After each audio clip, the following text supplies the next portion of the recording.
A paz do Senhor, meus queridos irmãos, minhas queridas irmãs. Eu gostaria de compartilhar com vocês uma passagem bíblica pouco pregada nos dias atuais, mas que é de suma importância, de acordo com as circunstâncias que nós temos vivido nesses últimos dias. Essa palavra se encontra no livro de 2 Samuel 15, 16 e 17 e conta a história de Aitofel. Aitofel era um conselheiro do rei Davi, uma pessoa importante, uma pessoa de extrema relevância para a época. Tanto que no Salmo 55 que Davi escreveu, muitos autores acreditam que tenha referência a Aitofel como um amigo íntimo de Davi, como um companheiro.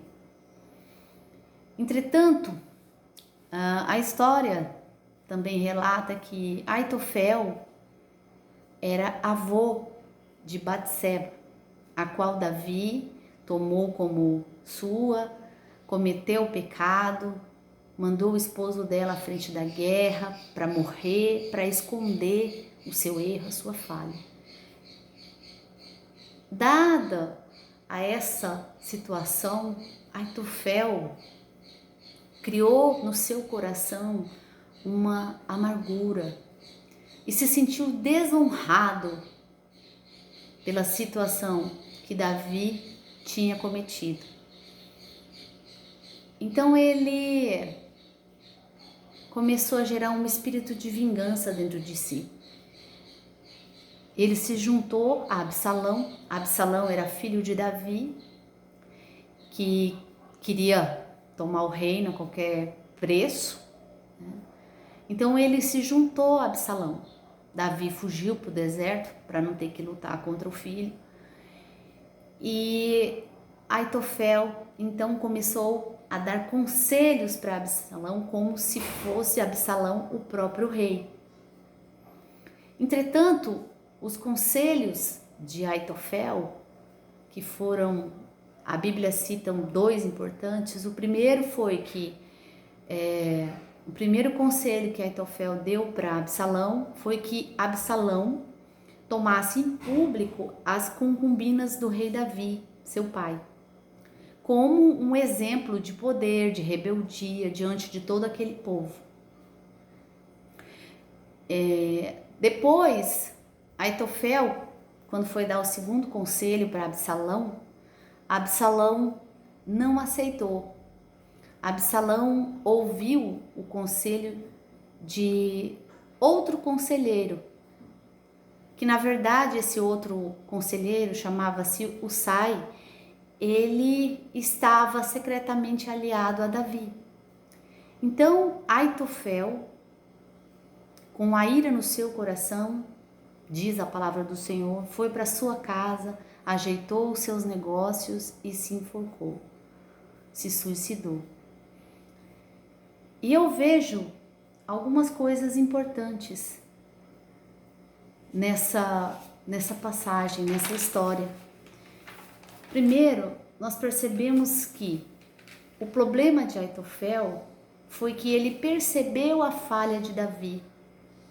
E isso criou uma imensa ferida no seu coração. A falta de perdão gerou nele um espírito de vingança. E ele ficou cego, tomado pelo ódio. Mas ele não observou que Davi tinha se arrependido. Lá no Salmo 51, se nós lermos, vamos observar Davi se quebrantando diante de Deus, pedindo perdão, se arrependendo do pecado que ele tinha cometido.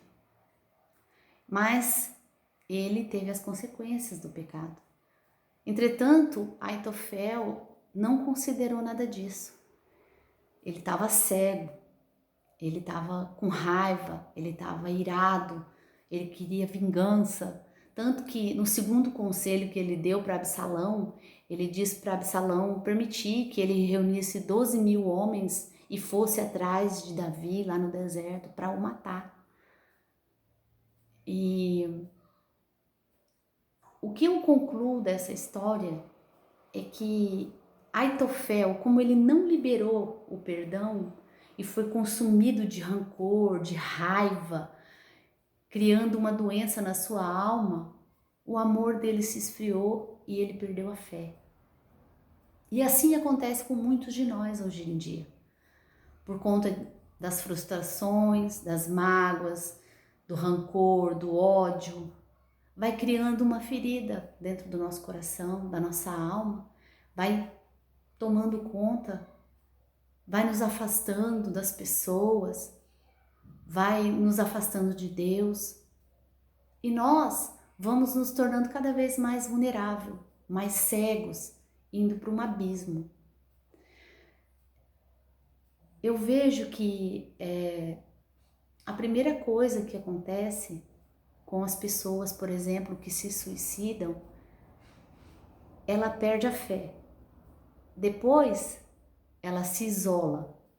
E depois, ela chega a um ponto que ela, isolada, ela se torna uma presa muito fácil para o inimigo, até o ponto de tirar a sua própria vida. Então, nos dias de hoje, não é diferente. Quantas pessoas têm se suicidado? Quantas pessoas têm se sentido sozinhas? Quantas pessoas têm se sentido mal amadas? Tudo isso são enganos que Satanás vai colocando na mente das pessoas. Mas tudo isso, irmãos, acontece porque nós demos uma brecha. Essa brecha é a falta da presença de Deus na nossa vida. Porque a partir do momento que nós estamos com a nossa vida diante do altar de Deus, buscando a Ele, nós podemos ter sim aflições, porque a própria palavra diz que neste mundo nós teríamos aflições, mas que, assim como disse o Senhor, eu venci o mundo, vós também vencereis, se nós estivermos firmados na rocha que é Jesus. Então muitos estão se deixando levar pela ferida, pelo orgulho de não perdoar, de não aceitar o outro como o outro é. E dentro de si, aquela ferida vai aumentando, vai crescendo, vai tomando conta do eu, ao ponto da pessoa ficar tão mal, não suportar aquela dor que ela acha que a única saída é tirar a sua própria vida. Então, eu aconselho que, diante dessas situações, se nós conhecemos alguém que está assim, ou se nós mesmos chegarmos a um ponto de isolamento ou de estarmos distante de Deus, sem fé, sem esperança, sem expectativa, nós temos que reagir. Nós temos que primeiramente tentar buscar forças em Deus. Lá em Mateus 6 vai dizer, quando você for orar, entra para o seu quarto, fecha a porta e fala com seu pai, que no secreto te escuta. Clama a Ele, clama ao Senhor, porque só Ele pode trazer novamente a alegria na nossa alma. Mas nós temos que fazer a nossa parte, nós temos que tentar, nós temos que lutar até o último momento. Nós não podemos de forma alguma nos isolarmos, porque quando nós nos isolamos, nós ficamos cada vez mais distantes de Deus, distante das pessoas. E ao contrário, nós devemos buscar a ajuda das pessoas em oração, pessoas que vão estar ao nosso lado, que têm bons conselhos para nós, que vão nos ajudar. E principalmente nós temos que ir à igreja, que é a casa do Senhor, porque lá sempre vai ter uma palavra para nós. Quando em muitas situações da nossa vida, às vezes nós criamos uma máscara de omissão, né? Às vezes alguém nos fere, nos magoa e a gente tenta, não vou falar nada, vai passar, não, me ofendeu, me feriu, né? Às vezes você precisa falar, você precisa tirar essa máscara da omissão Você precisa expor, você precisa contar, se abrir. Chegar de repente para a própria pessoa, para o seu irmão, que às vezes falou algo que te feriu, que te magoou. Talvez para quem fala não foi nada, mas para quem ouviu, talvez aquilo foi lá no íntimo, no coração da pessoa. E aquilo entristece ela de alguma maneira. Então, que a gente possa arrancar, né? A gente possa ter essa liberdade de chegar e falar, olha, você disse isso, isso me magoou, isso me feriu, abrir o seu coração. Porque quando a gente expõe a nossa ferida, quando às vezes a gente coloca ou diante de Deus, quando a gente apresenta diante de Deus também, né? Primeiramente você tem que expor diante de Deus para que Deus te dê a direção correta a seguir. Então, quando você coloca diante de Deus a ferida, ela vai sendo curada, cicatrizada, porque justamente onde dói é onde que tem que ser trabalhado. Deus vai quebrar o nosso orgulho, vai quebrar nossa soberba, nossa prepotência, nossa arrogância, vai nos quebrar e vai tirar de nós aquilo que não é bom para Ele.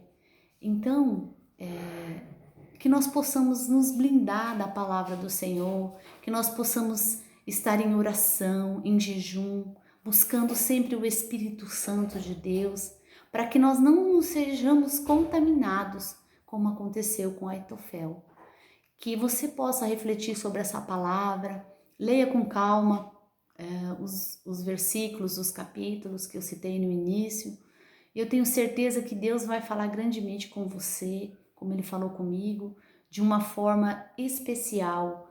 E de repente Ele tem muito mais a revelar a você. Então, que você possa sentir a presença do Senhor Jesus, que Deus possa estar contigo. Se de repente você está numa situação semelhante a essa, que Deus possa te dar forças, te dar discernimento e sabedoria. Fica na santa paz do Senhor Jesus. Um grande beijo. Deus te abençoe.